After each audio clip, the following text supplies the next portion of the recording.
E aí pessoal que assiste o meu canal, tudo bem com vocês? Sejam todos muito bem-vindos ao nosso canal. Meu nome é Alba, você está no canal há pouco tempo e é uma alegria estar aqui com você, estudando a Bíblia, lendo a Bíblia este ano de maneira cronológica, e nós chegamos no livro de Naum, um livrinho pequeno, só 3 capítulos, mas muito poderoso. Vai tratar da queda da Síria, a sua capital Nínive. E apesar de ser tão pequeno, ao entorno, né, há muitas informações, como a gente sabe, na história de Israel, né? Então está atrelado, obviamente, à história de Israel, do povo de Deus. Então ele é rico de contexto e nós vemos a Bíblia se cumprindo, né? Tem gente que fala assim, mas como a gente pode confiar na palavra de Deus? Por exemplo, vendo os escritos de Naum, que fala sobre a queda da Síria e a sua capital Nínive, e é o que de fato acontece em 612 a.C. A capital de Nínive é tomada e esse império é derrotado pela Babilônia. Então, uma coisa assim surpreendente, uma coisa incrível, que o profeta falou e se cumpriu cabalmente o que ele falou. Mas, antes de continuar, né, essa exposição, queria pedir a você que se inscreva neste canal. Este canal é meu, mas pode ser seu também. Só basta você se inscrever aí, deixar o like, também compartilhar talvez nos grupos de igreja, estimulando as pessoas a lerem a Bíblia, porque esse é meu objetivo aqui, para que você seja animado e estimulado a ler a Bíblia.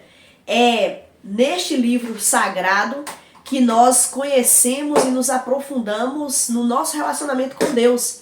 Então eu te convido a ter esse tempo tão especial aí na sua vida de leitura da palavra de Deus, tá bom?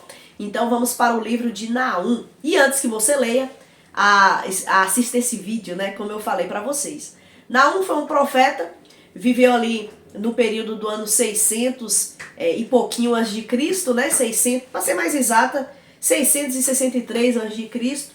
E ele é um servo do Senhor usado para trazer uma profecia para a nação que estava assolando aquele período, a nação da Síria. E essa nação da Síria, eles destruíram completamente o reino do norte, como nós temos visto aqui na história do povo de Israel, aquelas 12 nações, 12 povos, né, as 12 tribos de Israel se dividiram, e o reino do norte, que foi o reino maior de povos, eles se voltaram completamente contra Deus. Tiveram 20 reis e nenhum desses foi temente a Deus. E Deus trouxe palavras usando outros profetas ao longo de 400 anos, alertando eles, cuidado, Deus vai trazer a destruição, Deus vai trazer o castigo, mas Deus não deseja isso. Nosso Deus é cheio de amor e misericórdia. Mas se vocês não se arrependerem, vocês serão castigados. E foi justamente o que aconteceu. O povo não se voltou contra Deus e Deus usou então o reino da Síria para trazer juízo contra o reino de Israel. Mas Deus, ele não se alegra com o mal, e existe um freio, né? Existe um momento em que Deus vai exterminar o mal. E nós vemos isso no livro de Naum. O Deus revelado nas Escrituras é um Deus que deseja salvar, é um Deus que deseja restaurar. Mas ele pode trazer e pesar sua mão contra os rebeldes, né? E eu queria ler para você o que Naum fala aqui no capítulo 1, versículo 3, ele diz assim: o Senhor é tardio em irar-se, mas grande em força, e ao culpado não tem por inocente. O Senhor tem o seu caminho na tormenta e na tempestade, e as nuvens são pó dos seus pés. Então, aqui Naum está apresentando esse Deus que não deseja destruir. Porque lembra, Nínive, a capital da Síria, 100 anos antes, quem esteve lá foi o profeta Jonas. A gente já viu até vídeo aqui sobre Jonas. E o que aconteceu?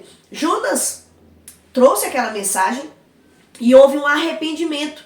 Então, Nínive seria destruída naquela época, 100 anos antes.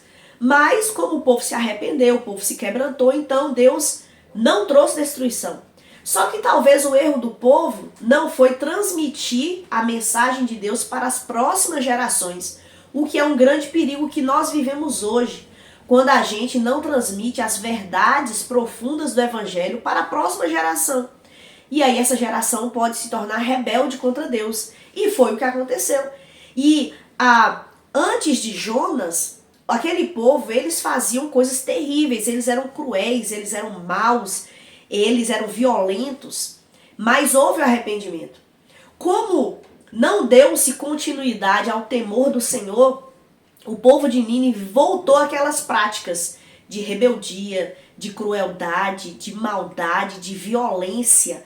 E esse Deus que é tardio em irar-se, em algum momento a sua ira tem que vir contra o mal, porque o mal não vai prevalecer. E essa é a mensagem do livro de Naum. O mal não vai prevalecer. Deus é o Senhor que governa os céus e a terra. Aí alguém fala assim, né? Hoje há muito tempo, né? As pessoas sempre estão questionando. Poxa, Deus existe, mas por que existe o mal no mundo? Porque Deus, ele não deseja destruir a sua criação, porque é contra a sua natureza. O nosso Deus é um Deus criador, não destruidor. Quando Adão e Eva pecaram, ele poderia ter destruído ali. Mas ele trouxe a restauração, a promessa do Redentor. E Naum mostra isso. A sua mensagem tem como também base que Deus levantará um remanescente. A promessa feita lá em Adão, a promessa do Salvador. Então o nosso Deus permite, né, digamos assim, que o mal esteja no mundo, no desejo e na expectativa de que pessoas se arrependam, que haja salvação. E Naum, ele vai trazer isso, que haverá uma restauração. O capítulo 2, o autor vai continuar falando aí sobre a queda de Nínive e dá detalhes de como vai ser. Essas profecias da parte de Deus são detalhadas de como a coisa seria, a destruição. Deus usaria e usou a Babilônia para destruir o império da Síria, porque Deus usou esse império para frear o mal naquele momento. E no capítulo 3 nós vemos o retrato da queda da Síria, porque a violência semeada colherá sua própria destruição. Então a destruição virá para aqueles que se rebelam contra Deus. A destruição virá. Mas por que existe o mal no mundo? Porque o nosso Deus espera, ele é tardio em irar-se. Ele deseja salvar, ele deseja restaurar, ele deseja fazer novas todas as coisas. E por mais que nós soframos a violência, até neste caos, Deus ele traz vida e ele traz esperança. Esse é o nosso Deus. E para encerrar, eu queria ler o versículo 7 do capítulo 1, que diz assim: o Senhor é bom, uma fortaleza no dia da angústia, e conhece os que confiam nele. E o livro de Naum vai tratar sobre isso. Olha, Deus reconhece, Deus sabe aqueles que confiam nele. E estes terão em Deus o seu refúgio. Estes terão em Deus a restauração. Estes terão em Deus tudo quanto Deus deseja compartilhar de amor e graça para com essas pessoas. Então veja que livro poderoso, né? Que nós possamos nos fortalecer nesse Deus que é tardio em irar-se, que deseja restaurar. Deus não desiste de você. Você é que pode se rebelar e desistir de Deus, mas ele não desiste.